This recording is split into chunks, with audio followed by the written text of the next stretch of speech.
Minasan, konnichiwa.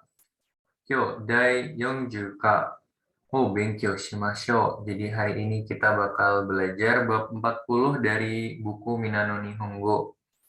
Hai, mazu wa, hai, atarashi kotoba o oboemashou. Jadi yang pertama yaitu ada aimas. Nah, aimas di sini berbeda dengan aimas bertemu ya. Di sini aimasnya itu berarti match, fit, atau sesuai, cocok gitu ya. Nah, di sini juga kanjinya berbeda dengan aimas yang bertemu. Selanjutnya yaitu ada ijo. Ijo ini berarti lebih dari, kemudian ada ika. Ika itu kurang dari. Contohnya misal junenkan ijo, lebih dari 10 tahun. Kemudian selanjutnya ada kanji omote. Nah, omote ini berarti permukaan. Kemudian ada kanji ura. Nah, ura ini balik permukaan atau bagian sebaliknya ya. Kemudian selanjutnya yaitu ada shupatsu shimasu yang berarti berangkat. Kemudian ada tochaku shimasu yang berarti datang atau lebih tepatnya tiba ya. Tiba atau sampai. Hai. Selanjutnya yaitu ada kanji sumimasen, ada kotoba okisa.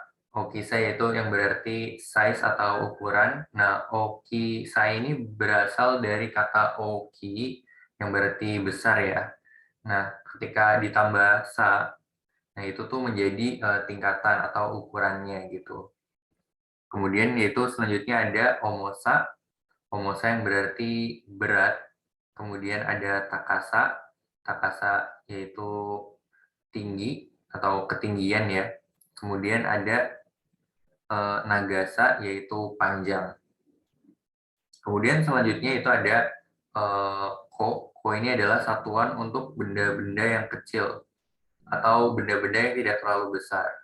Contohnya seperti bola dan lain sebagainya. Kemudian selanjutnya yaitu ada kanji hai. Nah, hai ini biasanya menghitung untuk gelas ya, gelas yang alkohol. Nah, itu hai.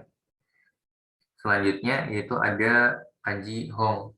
Nah, hong atau pong ini itu adalah satuan untuk benda-benda yang panjang atau lonjong.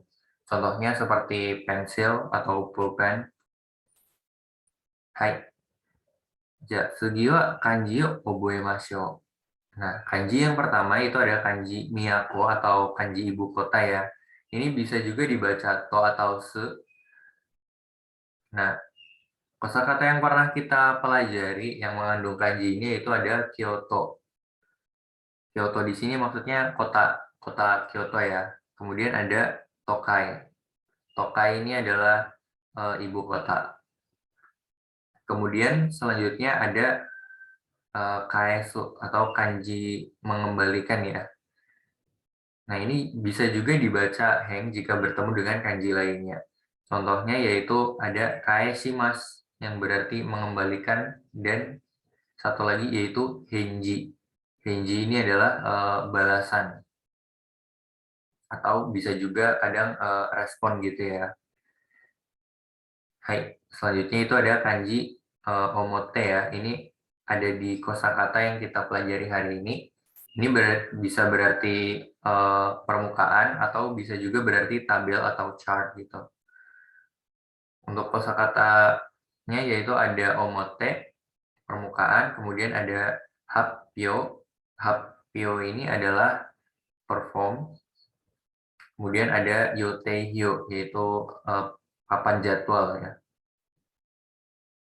Kemudian selanjutnya ada kanji hatsu, yaitu kanji berangkat, yaitu ada kosakatanya ada hapyo sama seperti yang tadi ya. Jadi ini adalah pasangannya hapyo perform. Kemudian ada shupatsu. Nah, shupatsu ini berangkat. Kemudian selanjutnya itu ada kanji memastikan atau tashikameru Atau jika bertemu dengan kanji lainnya dibaca kaku. Contohnya yaitu ada kakuning. Kakuning ini memastikan kembali atau ini ya konfirmasi ulang. Kemudian ada tashikamemas. Nah, tashikamemas ini memastikan. Hai. Selanjutnya yaitu ada kanji sisa atau nokoru, nokorimas.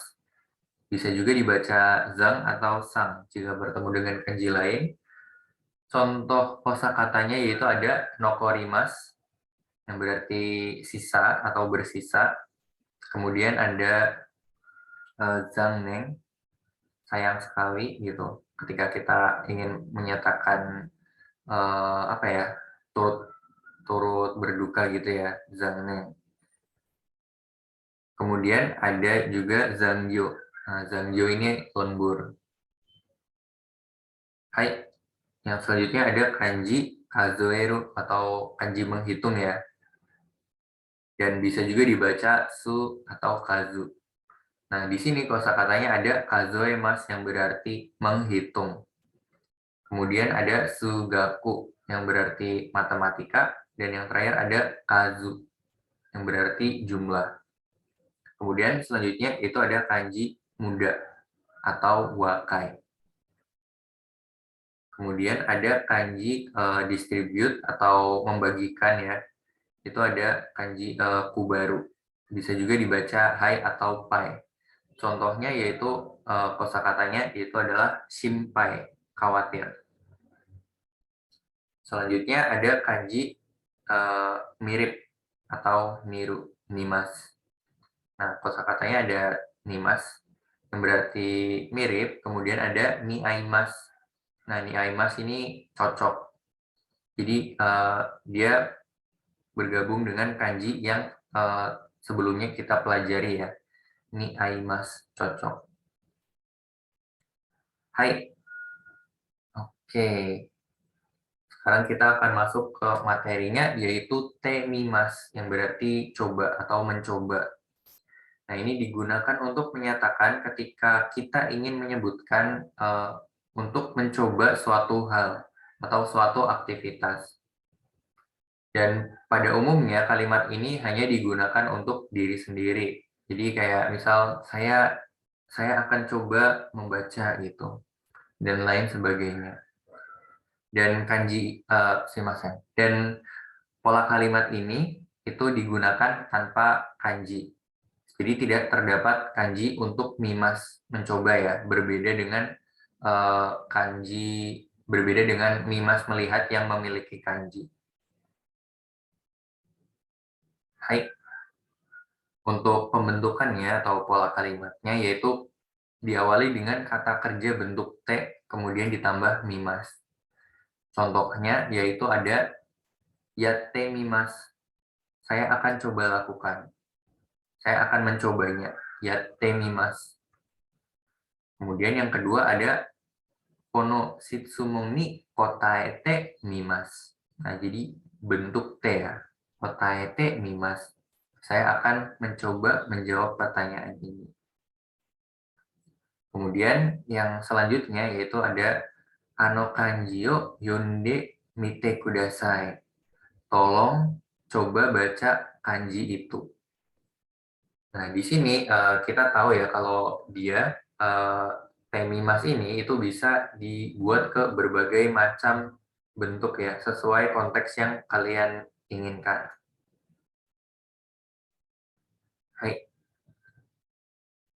Nah, di sini salah satu bentuk yang sering digunakan yaitu bentuk temitai, yang berarti ingin mencoba. Jadi kalau sebelumnya itu temimas tuh apa ya, akan mencoba gitu. Nah, kalau di sini temitai, ingin mencoba. Contohnya yaitu ada kikai o benkyou shite mitai desu. Saya ingin mencoba belajar mesin. Kemudian selanjutnya ada tako tabete mitai desu. Nah, tabete mitai desu. Saya ingin mencoba makan tako atau gurita ya. Gitu. はい。じゃあ、今日の説明はここまで終わりです。Hai, mungkin selanjutnya lebih detailnya akan dijelaskan oleh sensei di kelas. Hai, ya,